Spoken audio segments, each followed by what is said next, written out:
Bonjour à toutes et à tous, vous êtes sur Hop6, le podcast de Econa Création. Pour cette toute première émission, on va parler de réalisation avec Michael et Daniel. N'oubliez pas que vous pourrez retrouver le podcast en audio sur toutes les plateformes ou en vidéo sur Instagram et YouTube. Daniel, Mika, bonjour et merci d'être là avec moi aujourd'hui. Bonjour. Bonjour, merci de m'avoir invité. Je vous en prie. Est-ce que vous pouvez déjà commencer par vous présenter, nous dire un peu ce que vous faites en ce moment? Bien sûr. Alors moi, je suis ingénieur d'études à l'Université de Valenciennes dans la filière audiovisuelle. Donc je suis, on va dire, enseignant et technicien à la fois. Donc je donne des cours et puis je suis superviseur des plateformes techniques. Et puis à côté de ça, je suis également un réalisateur et scénariste indépendant qui réalise des courts-métrages ou qui réalise des multicaméras, donc des réalisations à plusieurs caméras en direct. Et toi, Daniel? Alors moi du coup je suis en Master 1 de post-production à l'INSA Hauts-de-France, pareil, je suis étudiant encore. Et à côté c'est un peu pareil que Michael, je suis réalisateur et scénariste de fiction un peu indépendante, court-métrage principalement. Et à côté de captation vidéo pour des concerts, spectacles, tout ça. Ok, justement, tu as bien réalisé un court-métrage cet été avec tes amis. Est-ce que tu peux nous dire d'où ça vient, comment c'est venu? Alors en fait c'est mon ami Mathieu en fait qui habite en Maurienne. Donc en fait il nous a un peu bassiné avec ça pendant toute la licence.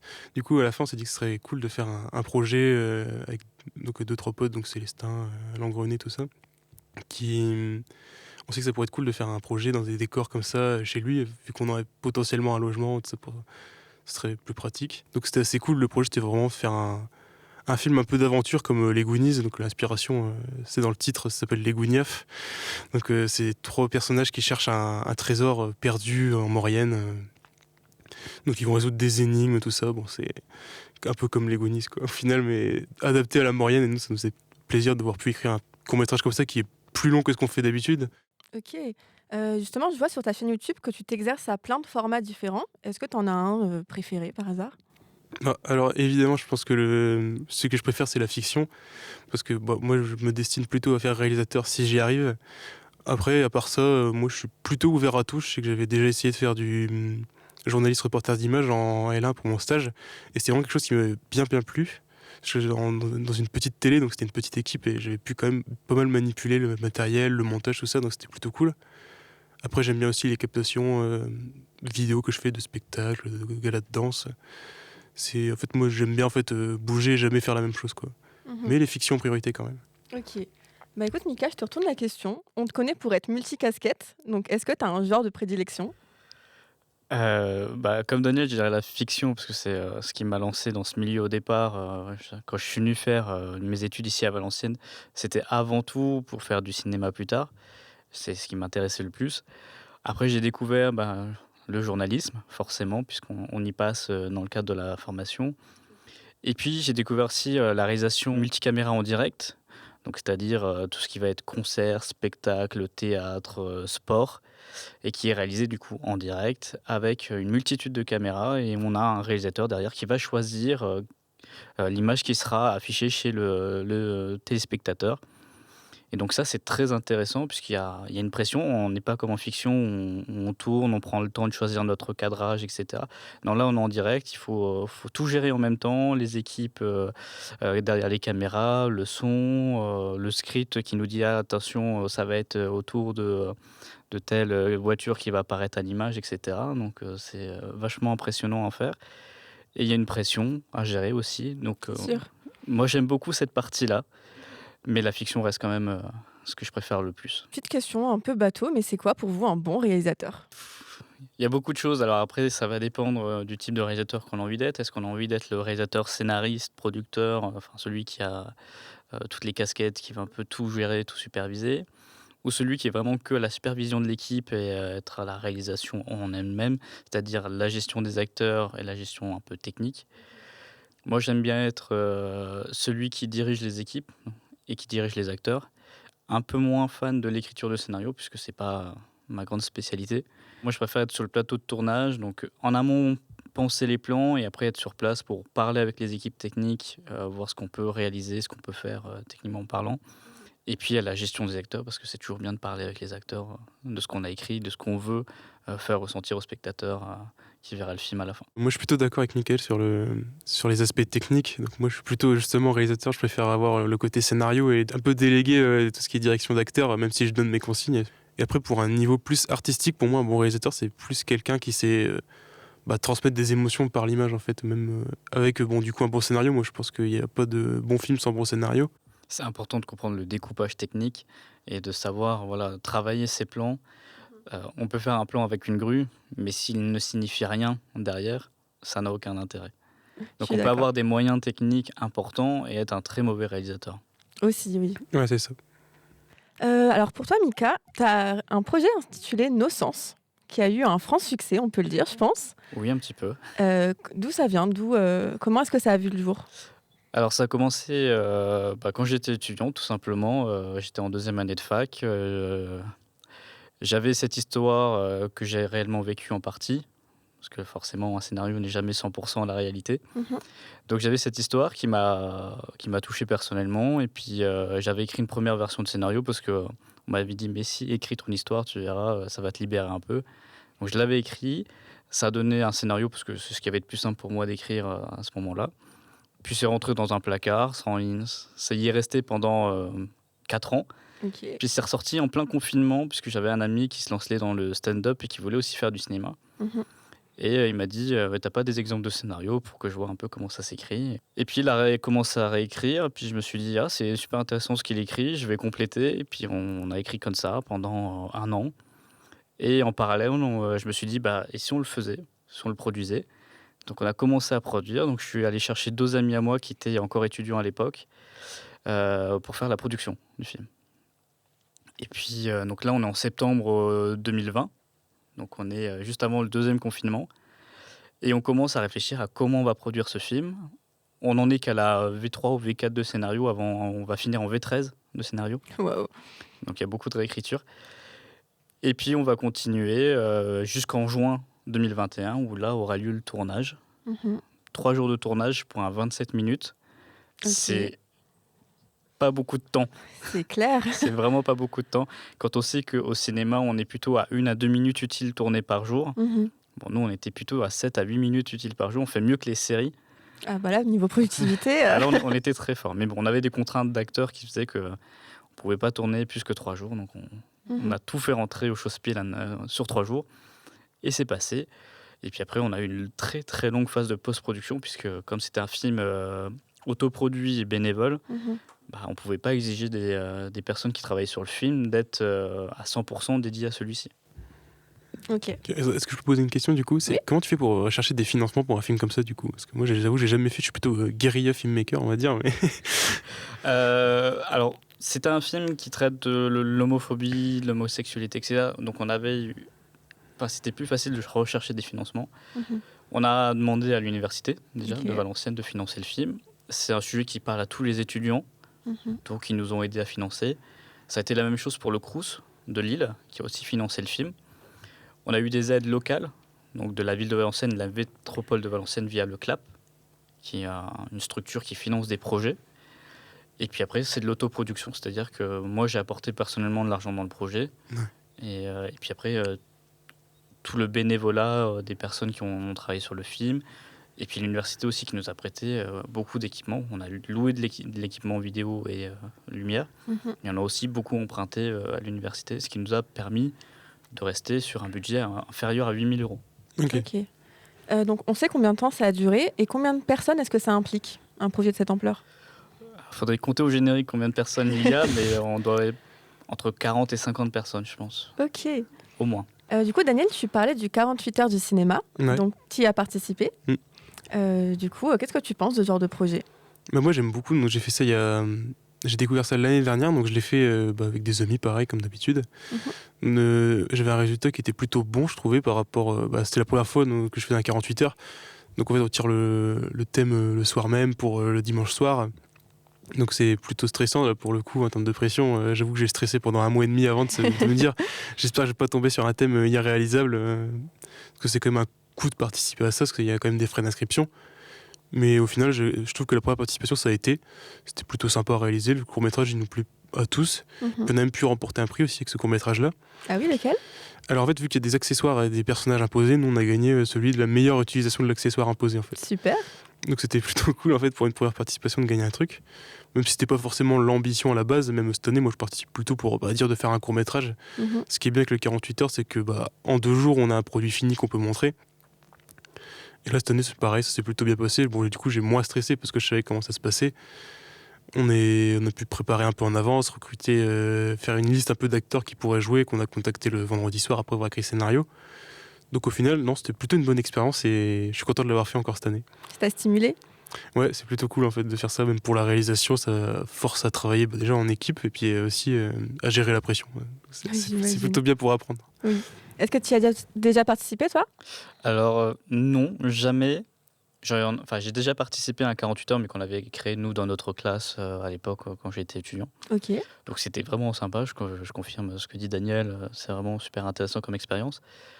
Mais c'est vraiment pour des personnes qui vont débuter dans le milieu. Mhm. Après, quand on veut professionnaliser sa fonction, je trouve que c'est une expérience qui est trop limitée. Et surtout, il y a quand même des problèmes avec ce genre de projet, notamment sur le droit du travail, etc. Puisque ça force les gens à travailler sur du 15-18 heures par jour, Oui, bah oui. ce qui n'est pas dans la légalité de la Mais loi souvent, c'est une française. nuit blanche. Voilà. Et Et c'est pas, et même pour la santé, etc., c'est quand même des projets qui peuvent être un peu dangereux, Mhm. puisqu'on veut toujours aller plus vite, faire toujours plus de choses, plus ambitieux, etc. C'est vrai qu'il faut le dire. C'est quand même, sur le papier, c'est très intéressant, Oui. mais ça a ses limites, bien évidemment. Mhm. Mais c'est super bien pour lancer des petits jeunes dans le monde de la réalisation. Après, est-ce qu'on peut pas le faire évoluer sur une semaine, etc. Bon, ça, après, c'est des contraintes toujours plus importantes. Ok, je vous mets en situation. Si maintenant je vous dis que je veux devenir réalisatrice, qu'est-ce que vous me diriez? Un conseil, un petit mot? Je sais pas si tu penses à la même chose que moi, j'ai envie de dire regarder des films. Ça, c'est un peu bateau, mais du coup, je pense Alors, que la c'est déjà culture à c'est la l'image. bonne base, quoi. C'est le plus Ouais. facile. La culture à l'image, c'est important. Savoir ce qui fonctionne dans l'image, Mhm. ça, c'est super important. Donc, regarder des films et se dire, ah, ça, c'est un beau plan, ça, c'est un joli plan. Comment c'est fait, c'est de comprendre comment il est fait. Ok. Et puis après, juste se lancer. En fait, faut pas se mettre de contraintes, faut se dire, j'ai envie de le faire, je le fais. Et quelles sont les petites erreurs à éviter? La précipitation, Ok, t'es pas d'accord aller avec trop ça? vite. Ouais, je suis plutôt d'accord. Et quoi d'autre? Je sais pas comment le formuler, mais ne pas assez déléguer, vouloir tout faire en fait. Ça, c'est aussi un peu un problème que j'avais au début, que des fois, qui revient des fois, mais c'est quelque chose sur lequel j'essaie de travailler. Et je pense que déléguer à des gens qui sont motivés, c'est quelque chose de pas mal aussi, même pour tout le monde en fait. S'entourer d'une équipe technique, une équipe qui comprenne ce que tu veux faire, ça c'est super important. Bien choisir son chef opérateur, bien choisir son ingénieur du son, bien choisir son cadreur, bien choisir son assistant réel. Ça c'est super important aussi. Savoir Est-ce s'entourer que- des bonnes personnes. Mais tout de même, je pense savoir comment ça fonctionne ces métiers et même les différents métiers, le son, l'image, la post-production, pour réussir à avoir vraiment le rendu que tu veux avoir à la fin. Mhm. Je pense que c'est bien d'avoir un savoir entre guillemets global sur tous les métiers du tournage. C'est aussi ce qui va faire la différence entre un très grand et un grand réalisateur, c'est qu'un très grand réalisateur, il connaît tous les métiers qui occupent son plateau et il sait à qui parler au bon moment. Ok. Voilà. Moi, on a tous l'image en tête de Jean-Pierre Mocky qui crie action alors que le directeur photo il est pas en place, que l'ingé son il est parti changer des batteries. Enfin, Oui. voilà, connaître les mouvements sur les plateaux de tournage, qui fait quoi, à quel moment, Mhm. quel membre d'équipe est important, tout ça, c'est ce qui va faire un grand réalisateur aussi. Je suis Parce qu'il y aura d'accord. une harmonie dans le travail. C'est Ouais. vrai. T'es d'accord avec ça? Moi, je suis complètement d'accord. Et après, il faut pas se limiter. Hein. Comme dit Orelsan, à partir du moment où tu as de l'équipement, vas-y, tu peux faire un film. Et est-ce que vous êtes à l'aise avec le fait, du coup, d'être dans la production d'un autre réalisateur? En tant que réalisateur vous-même, est-ce que vous arrivez, du coup, je sais pas, à être cadreur, mais du coup, vous avez ce truc de, il faut pas chercher à diriger, du coup, parce que vous n'êtes pas réalisateur de ce projet. C'est vrai que c'est un peu un truc à prendre en main, c'est-à-dire qu'il faut un peu entre guillemets débrancher son cerveau puis dire si on me dit de faire ça, je fais ça.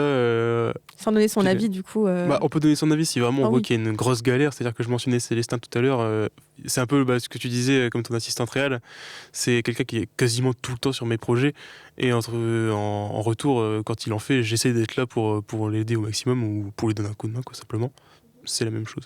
Et C'est vrai que l'année dernière, il a réalisé un court-métrage et du coup, je me suis mis un peu en retrait en termes de réalisation. Je l'ai vraiment laissé faire comme il veut parce que moi, je sais que j'aime pas particulièrement quand tout le monde vient me donner son avis.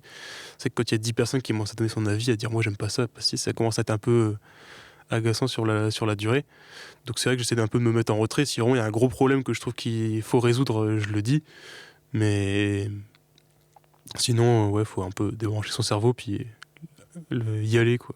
Suivre les consignes. Toi, du coup, tu arrives à débrancher ton cerveau, Michael? J'ai Ouais. du mal, mais après, j'ai pu être à d'autres postes que réalisateur depuis quelques années maintenant. Donc Aussi, donc forcément, ça joue forcément. ça joue, mais c'est vrai que c'est parfois difficile Enfin, quand on est cadreur, par exemple, puisque je suis plus du monde de l'image, être cadreur sur un projet dont on ne réalise pas la finalité, c'est compliqué parce qu'on se dit le plan, je l'aurais pas fait comme ça, je l'imaginais différemment en lisant le scénario. Mais ça, c'est normal. Donner un scénario oui. à 10 réalisateurs différents, vous aurez 10 films différents. Exactement. Le plus compliqué, moi, ça m'est jamais vraiment arrivé. Là, je sais que j'ai un ami qui fait un Lincoln. Du coup, je suis un peu plus en retrait. Mais en fait, quand moi je suis réalisateur et que je fais des scénarios, je suis sur toute la durée du projet, donc du début jusqu'à la fin. Et c'est vrai que quand on arrive sur un projet et que là, on n'a pas forcément vu le scénario en avance, forcément, on l'a lu pour être un peu au fait, mais on n'est pas aussi impliqué, entre guillemets, dedans que si on avait depuis le début. C'est que c'est un peu plus compliqué de se mettre en retrait, tout ça, quoi. Parce que forcément, on a des idées un peu différentes et même de plans quand on lit le scénario. Et au final, ça va pas, quoi. Et puis il y a plusieurs types de réalisateurs aussi. On l'a pas encore, enfin on l'a pas dit, mais il y a des réalisateurs qui n'aiment que la partie tournage. Et donc dès que le film rentre en post-production, ils disparaissent pour aller tourner un autre film. Et ça arrive très souvent. Et donc du les coup, chefs monteurs. les chefs monteurs montent et puis après forcément il y a un peu de bagarre parce que le réalisateur c'est pas la vision qu'il avait, mais ça arrive. Il y a des monteurs, enfin il y a des réalisateurs qui ne sont pas du tout présents dans les phases de montage. Ok, je savais pas non plus donc. Et il y a des réalisateurs aussi, par exemple, qui arrivent sur des tournages de films sans plan de travail, en n'ayant rien préparé. Comme ça. Voilà, c'est typiquement le cinéma français. Ok. Le réalisateur vient sans plan de travail et puis il passe sa journée à se dire je vais peut-être faire ça aujourd'hui ou je vais faire ça. Pas plan de travail, t'entends quoi? T'entends découpage technique plutôt? Voilà, Ça découpage technique exactement. Ouais, ce que je fais beaucoup, mais ça, je pense que c'est plus parce que je fais des courts-métrages un peu à l'arrache. Mais c'est une chose qui est très présente dans le cinéma français, qui vient aussi d'un historique franco-français, dans le sens où si les équipes techniques reçoivent un plan de travail avec 4 plans à faire sur la journée, avec des horaires de début, des horaires de fin, etc., c'est plus contraignant de leur demander de rester plus longtemps pour faire un plan supplémentaire ou modifier le plan de travail. Donc si le plan de travail n'est pas établi, c'est moins compliqué de faire tourner les équipes.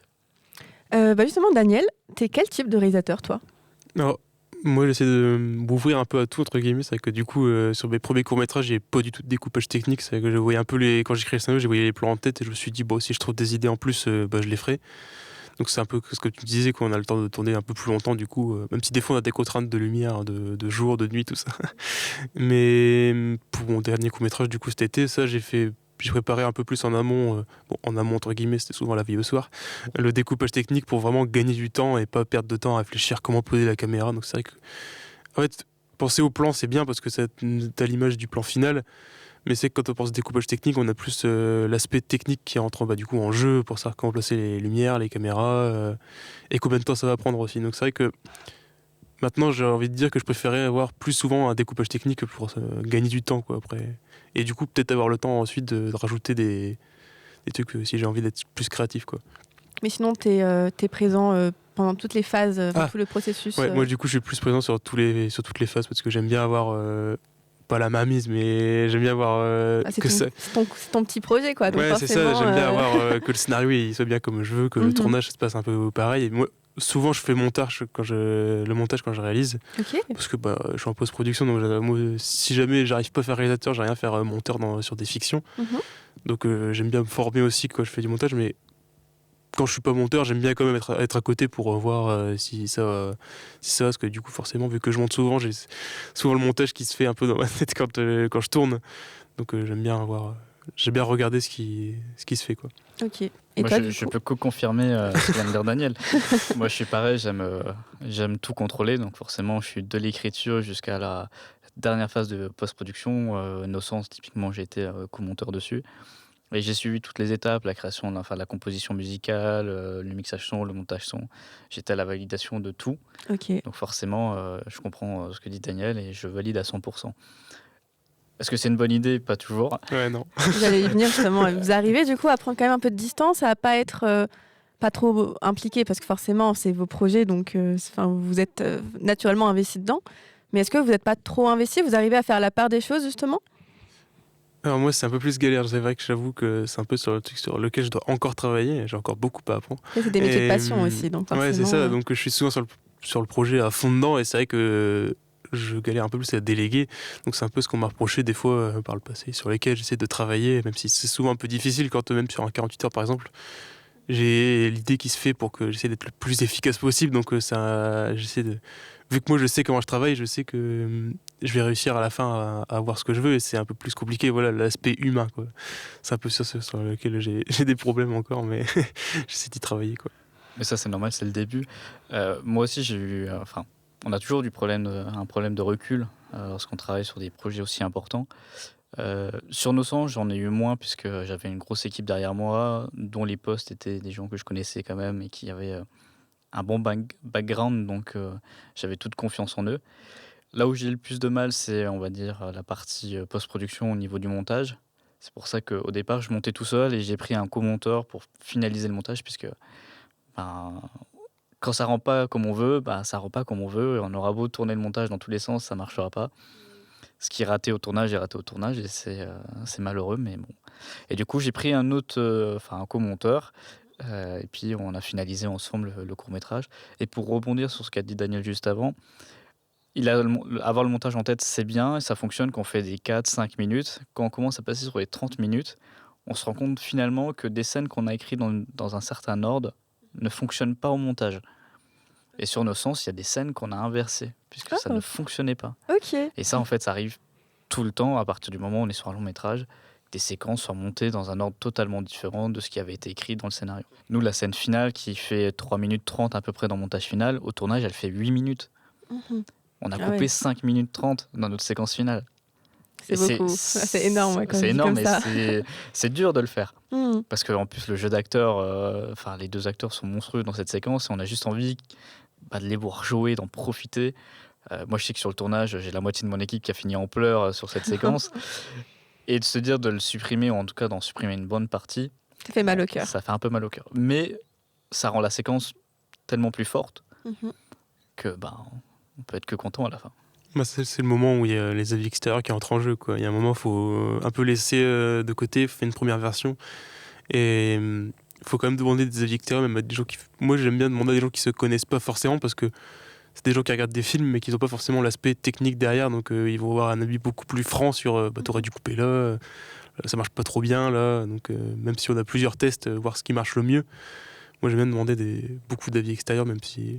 Pourtant, je galère à déléguer sur le tournage, j'aime bien demander des gens extérieurs, d'avoir des avis, quoi. Et ça se fait très souvent dans le cinéma, ce qu'on appelle les sneak previews. Oui. Donc les projections test en français.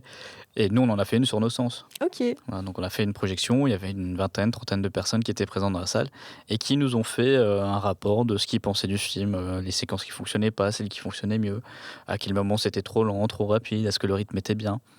Et du coup, ça vous a apporté quelque chose Oui, parce que déjà le film n'était pas terminé, on sortait seulement de la partie montage, donc il manquait la musique, l'étalonnage, le montage son, le mixage son.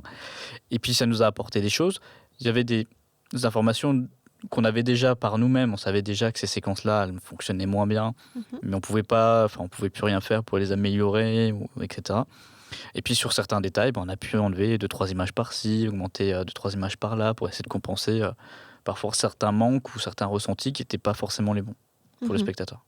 Du coup, au final, c'est venu comment ? Tu étais déjà intéressé par le milieu de l'audiovisuel, mais est-ce que tu t'es directement tourné vers la réalisation ou c'est venu un peu au hasard ou En fait, quand j'étais tout petit, je regardais tout le temps des films. Okay. Je sais pas pourquoi, mais je regardais tout le temps des films. Et puis, un jour, j'ai un de mes oncles qui a acheté un appareil photo.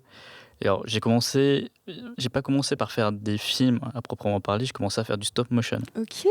Ça a été tellement pareil pour moi. J'avais des Lego, j'avais un appareil photo, j'ai pris des photos et je me suis dit, mais si je bouge et je prends une autre photo, ça fait du mouvement. Et après, je suis allé sur un ordinateur avec Windows Movie Maker à l'époque. Waouh. Donc, forcément, ça date. La relique. Et puis j'ai assemblé ces photos et puis ça faisait du mouvement. Et du coup, je me suis dit, je vais peut-être faire des briques films. Mhm. Et j'ai continué comme ça. Donc en fait, j'avais une série que j'adorais. J'ai reproduit cette série en Lego et c'était très marrant à faire. Bon, le résultat est nul, faut Ton le dire. premier film à 6 ans. Hein, Voilà. Ah non, j'avais 9 ans. Ok. 9-10 ans. Et toi, du coup, toi aussi? Moi, en fait, ça vient de mon père et lui-même de son grand-père. En fait, il se transmettait un peu la passion de regarder des films, de faire des petites prises de vue. Je sais que mon arrière-grand-père, il avait déjà fait un stop motion avec sa caméra dans les années 80, donc ça remonte un peu, c'était pas aussi répandu que maintenant. Du coup, mon père, il aimait ça aussi. Il a pas forcément fait ça de sa carrière parce que c'est pas forcément ce qu'il avait envie de faire. Mhm. Mais moi, du coup, depuis que je suis petit, je baigne là-dedans, je regarde plein de films, des stop motion, j'en ai fait pareil à Noël. Ça m'est déjà arrivé qu'il déballe tous mes jouets, qu'il se dit tiens, on va faire un stop motion. Il me montre comment il faisait, des fonds verts, tout ça. Donc j'étais vraiment baigné là-dedans, on va dire, dès le début, quoi. Donc, par la transmission de ton père. Ouais, c'est ça. Et puis aussi par le fait que je regardais plein de films. Mhm. Et du coup, il y a eu un moment, j'avais pas forcément envie de faire ça de ma carrière, puis il y a eu un moment, je me suis dit, en fait, j'aime bien faire jamais la même chose et faire des films, ça permet de voir des décors, des gens, des milieux, que ce soit jamais la même expérience. Donc je me suis dit, je vais me lancer vraiment dans la réalisation. Donc vraiment, moi, le métier que je visais dès le début, c'était la réalisation. Moi, j'ai grandi dans un lycée où personne ne s'intéressait à ça. J'étais le seul et unique j'étais la seule et unique personne qui s'intéressait à l'audiovisuel. Du coup, c'est pour ça que je faisais des briques films aussi, parce que on n'a pas besoin de personne pour faire du brick film. On le fait tout seul dans sa chambre, ça marche très bien. Et donc, j'ai pas fait de court-métrage ou de production. Par contre, je filmais tout. Les anniversaires, j'allais voir une course de vélo, je filmais la course de vélo. Enfin, j'avais toujours l'envie de filmer les choses. Mhm. Tout ce qui me passait devant, je le filmais. Ouais. Et ça vous parle ou pas de sortir justement de votre zone de confort et de faire un genre qui, du coup, ne vous ressemble pas du tout? Moi, le genre qui me ressemble le moins, c'est la comédie. Ok, Et la comédie est le genre le plus difficile à réaliser. j'imagine bien. Parce qu'il faut savoir écrire et savoir faire rire. Mhm. Et c'est ce qu'il y a de plus dur. C'est Parce que faire vrai. pleurer, c'est facile. Vous tuez un personnage dont vous avez parlé pendant 45 minutes juste avant et vous le Petit lien faites mourir émotionnel. tragiquement. Vous allez faire pleurer les gens. Mhm. Par contre, faire rire les gens, là, c'est pas donné à tout le monde. La preuve, c'est que au moins 60% des comédies françaises n'y arrivent pas. Ok, t'es pas réceptif?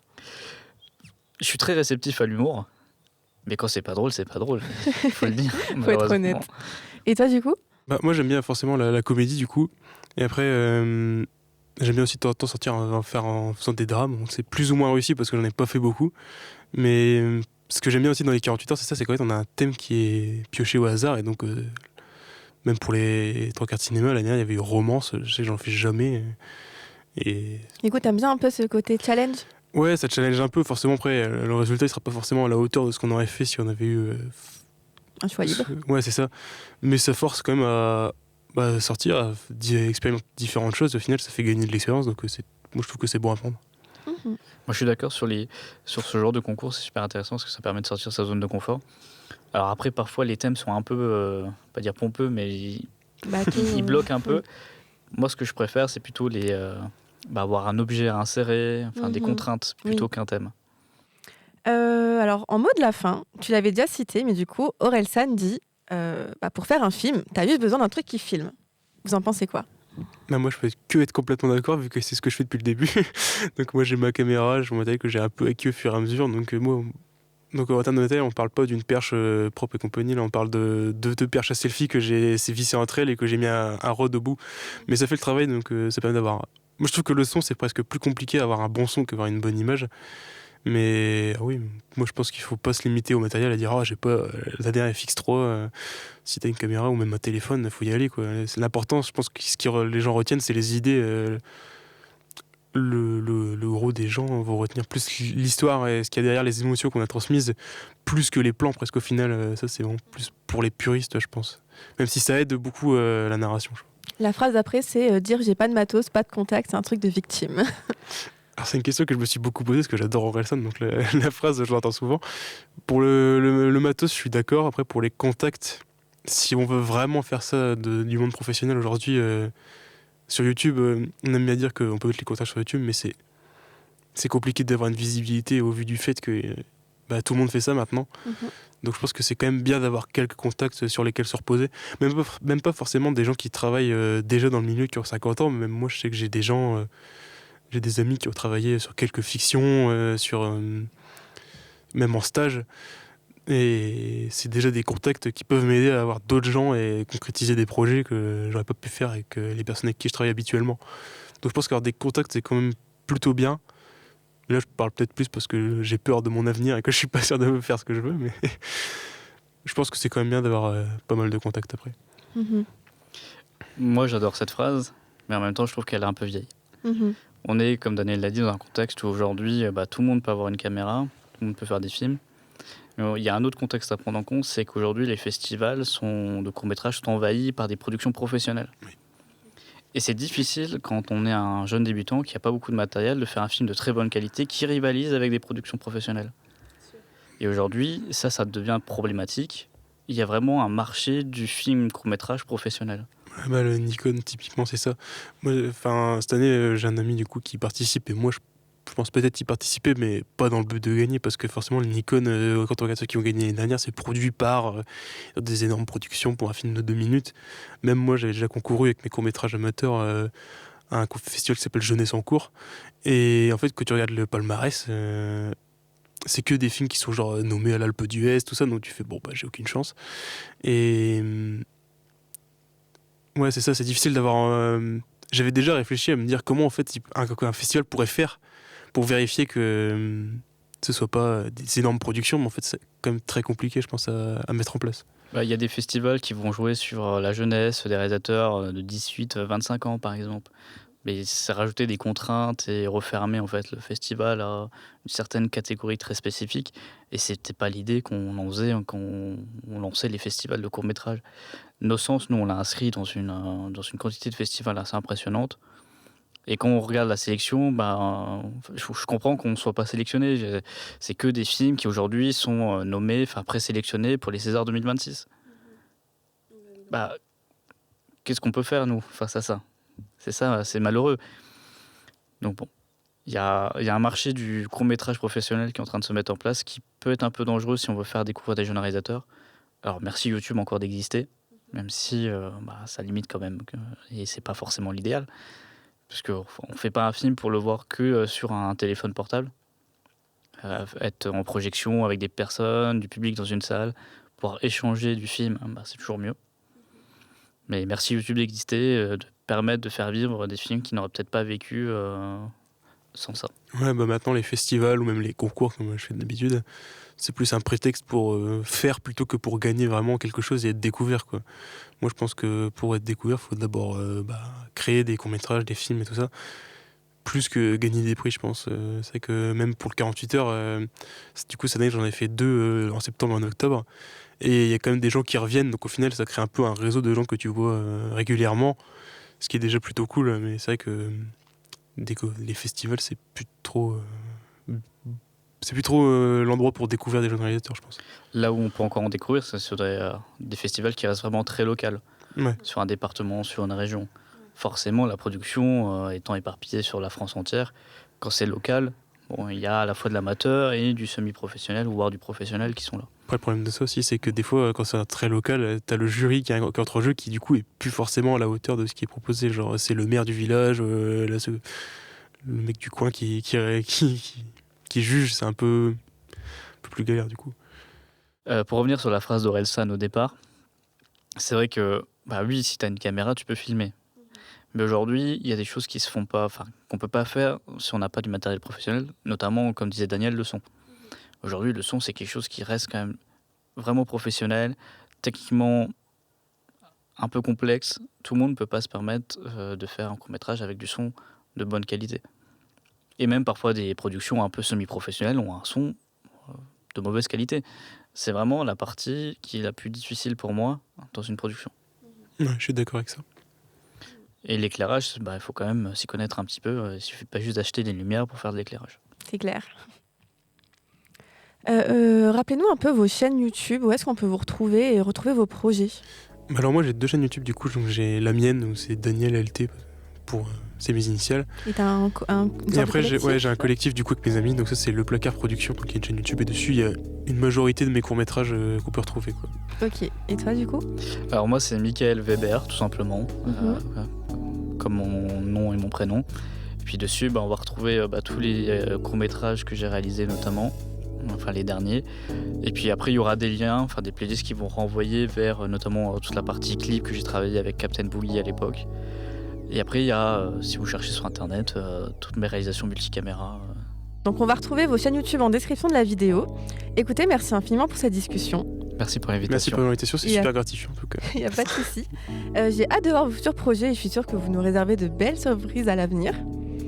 On remercie également la Dream et l'INSA Hauts-de-France. Et n'oubliez pas de suivre Econa Création sur les réseaux sociaux pour ne rien manquer à nos prochains podcasts.